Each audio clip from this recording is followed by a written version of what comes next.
Pengertian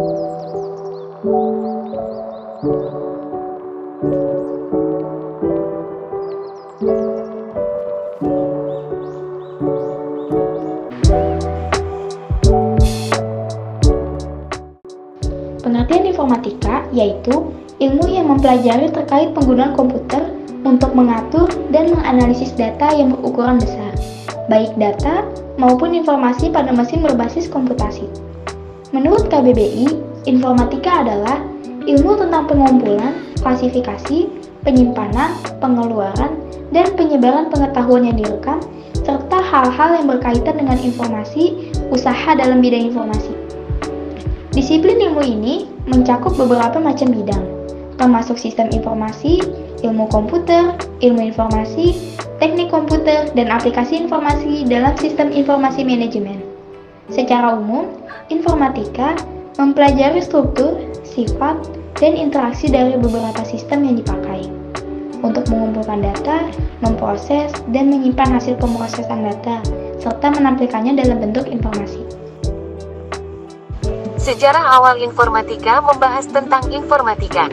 Istilah informatika pertama kali diciptakan oleh seseorang ilmuwan perangkat komputer Jerman yang bernama Karl Steinbuch pada tahun 1957 melalui paper atau makalah yang diterbitkannya yang berjudul Informatics, Automatic Information Processing. Kata informatika lalu digunakan secara bergantian dengan kala ilmu komputer.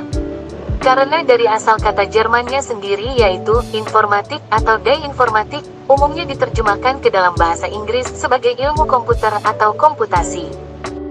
Pada tahun 1994, University of Edinburgh di Skotlandia membentuk gerombolan yang sekarang adalah merupakan sekolah informatika dan menaruh makna awam informatika sebagai studi mengenai struktur, algoritma, perilaku, dan interaksi sistem komputasi alami dan juga buatan. Makna tersebut dipakai secara luas di Inggris hingga sekarang, terutama di tahun 2022 seperti sekarang ini. Oke, di sini kita lanjut ke informatika dalam aspek hukum. Informatika dalam aspek hukum lebih mengacu pada hak hukum produk sebagai kepemilikan individu atau kelompok tertentu. Dengan begitu, ada landasan hukum yang melarang suatu produk informatika dibagikan secara cuma-cuma. Pelanggaran ini paling banyak terjadi di produk perangkat lunak yang dengan mudah diakses. Namun, hak kepemilikan tetap harus dilihat sebagai aspek hukum produk informatika. Peraturan ini memberitahukan perihal izin, hak, serta pembatasan atas suatu software. Kepemilikan suatu produk ini disebut sebagai lisensi. Ada beberapa jumlah jenis lisensi hukum produk informatika, yaitu 1. Lisensi komersial. Lisensi komersial mengatur tentang kepemilikan suatu produk yang sifatnya mengikat. Pengguna hanya boleh menggunakan setelah membayar dan tidak boleh menyebarkannya secara sembarangan. Contoh seperti sistem operasi dan berbagai aplikasi pengolah lainnya. Kedua, lisensi gratis. Lisensi gratis memperbolehkan orang-orang untuk memperoleh suatu produk secara gratis.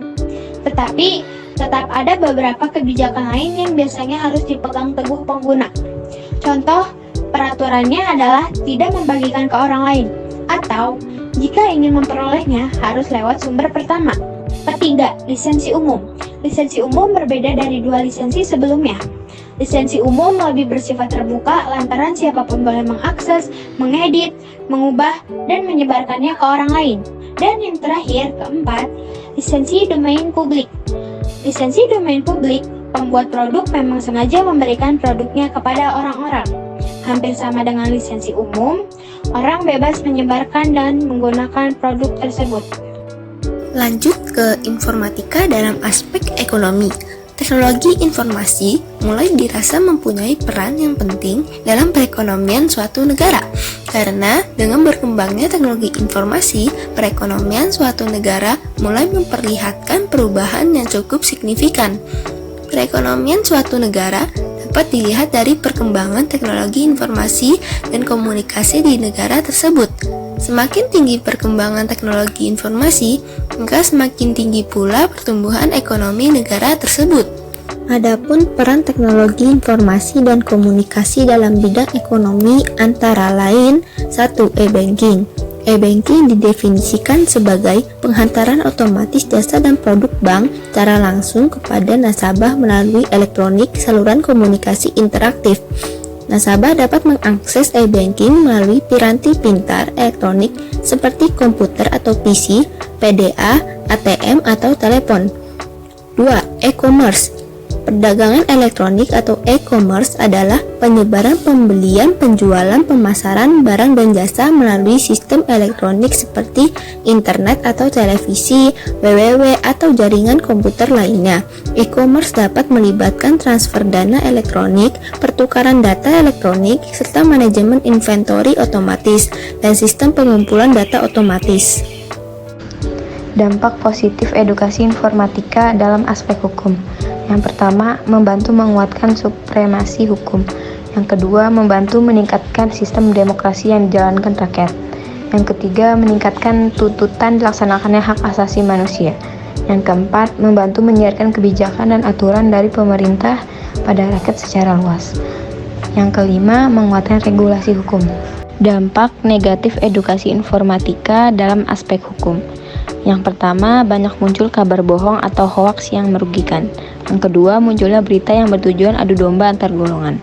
Yang ketiga, munculnya tindakan anarkis yang dilakukan masyarakat. Yang kelima, mengikis sikap toleransi antarumat beragama yang memicu kekerasan.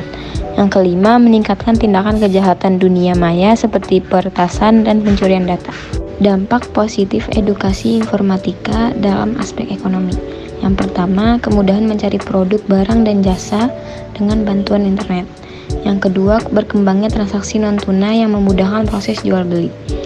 Yang ketiga, terbukanya banyak lapangan pekerjaan baru yang mengurangi tingkat pengangguran. Yang keempat, mudahnya proses ekspor dan impor yang dapat menambah devisa negara. Yang kelima, semakin berkembangnya jenis usaha yang bisa membantu menyeimbangkan kegiatan ekonomi. Dampak negatif edukasi informatika dalam aspek ekonomi. Yang pertama, terjadi persaingan bisnis.